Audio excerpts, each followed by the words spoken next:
Kwa niaba ya baraza la wazee wa Yanga, kwa niaba ya wanachama wa Yanga, kwa niaba ya wapenzi wa Yanga, wa Tanzania kwa jumla na wale wasiokuwa wa Tanzania, leo tuna hoja mbili ambazo zinatupa utata katika jambo hili. Hoja mbili tofauti tunataka ambapo ndio msingi wetu kupata ufafanuzi. Hoja ya kwanza, klabu ya Simba ndio iliyofanya mchezo ule usichezwe baada wao kusema hatutapeleka timu uwanjani, na hiyo ilikuwa tarehe 7 mwezi wa 3 2025. Lakini tarehe 8 mwezi wa 3 2025 bodi ya ligi ilielekeza kwamba mchezo ule uko pale pale, na wakazidi kuhamasisha watu, wakakata tiketi, na bado ifahamike kipindi kile ilikuwa ni mwezi wa mfungo wa dini zote mbili. Kuna wajasiriamali wakaleta vyakula mbalimbali wakitegemea watu watanunua na watapata riziki kuli majumbani kwao. Lakini kwa mshangao saa 8 mchana utatangazwa mchezo ule out.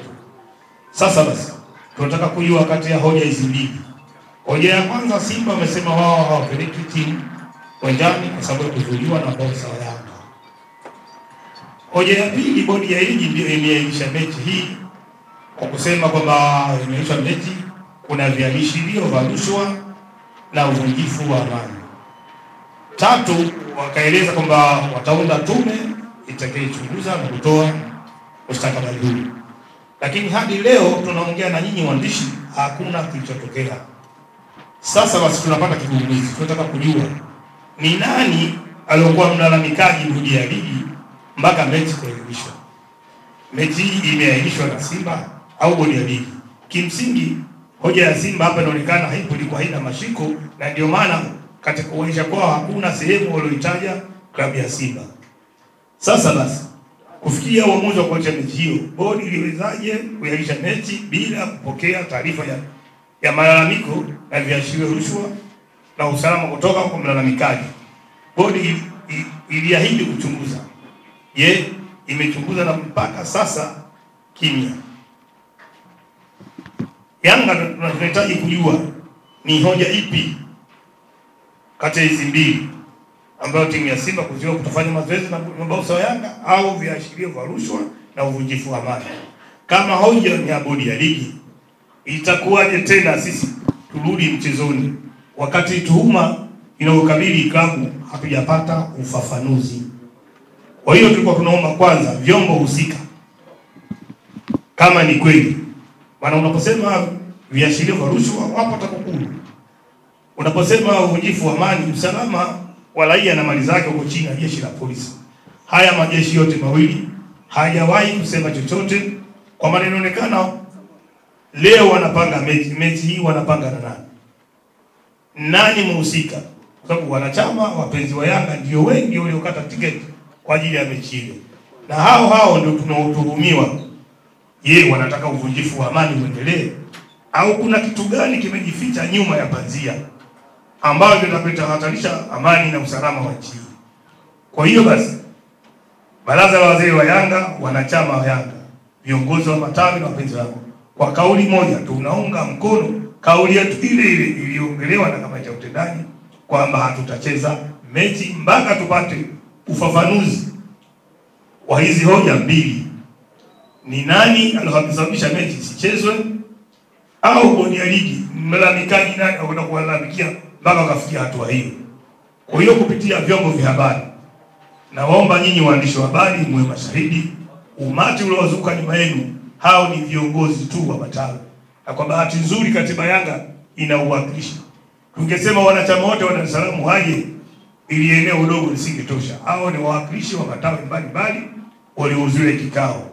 Tuseme asitokee mwanachama yoyote au mpenzi yoyote akakata tiketi, mechi haipo. Lakini lingine tunatahadharisha vyombo vya usalama, kwa sababu huu unaonekana mchezo mchafu uliopangwa. Asija ikionekana mtu kavaa jezi ya Yanga ukasema mwanachama wa Yanga.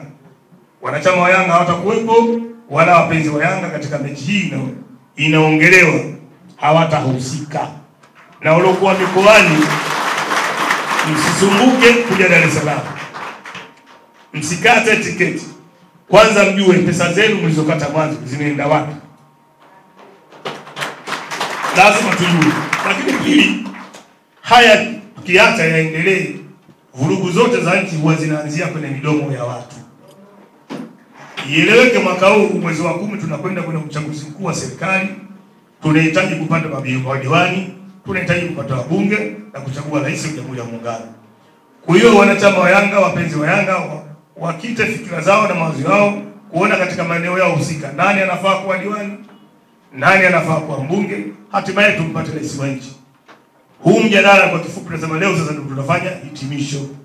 Asitokee mtu yoyote au msisikie kitu chochote kwenye mitandao mtu katupia hizi habari hazina mashiko, ni uzushi. Ni waombe basi ninyi waandishi ili jambo mlifafanua, lakini pia na nyinyi mnapoambiwa jaribuni kuhoji. Na bahati nzuri hizi hoja mbili hizi tunagawia yani mkazijenge hoja. Tujue kwanza hata mtu anapoumwa na mpeleka hospitali, daktari anapokuja kufanya uchunguzi, hatimaye tunapata majibu kwamba mgonjwa wako anasumbuliwa na kitu fulani. Hata kama imekufa atasema kifo chake kimesababishwa na ugonjwa fulani. Lakini leo tunaambiwa uchunguzi. Leo unamwambia Yanga atacheza. Hii timu sio mali yao. Hii Yanga ni klabu.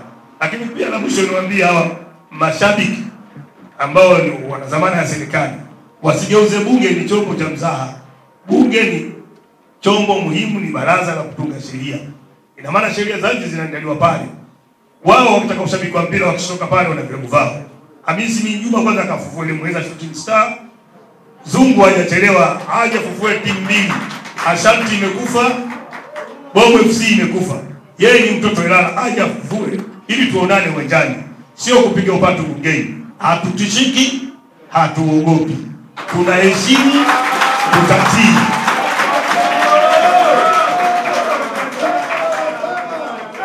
Narudia. Hatutishiki, hatuogopi. Tunaheshimu, tunatii sheria na taratibu za nchi. Si vinginevyo. Yanga oye!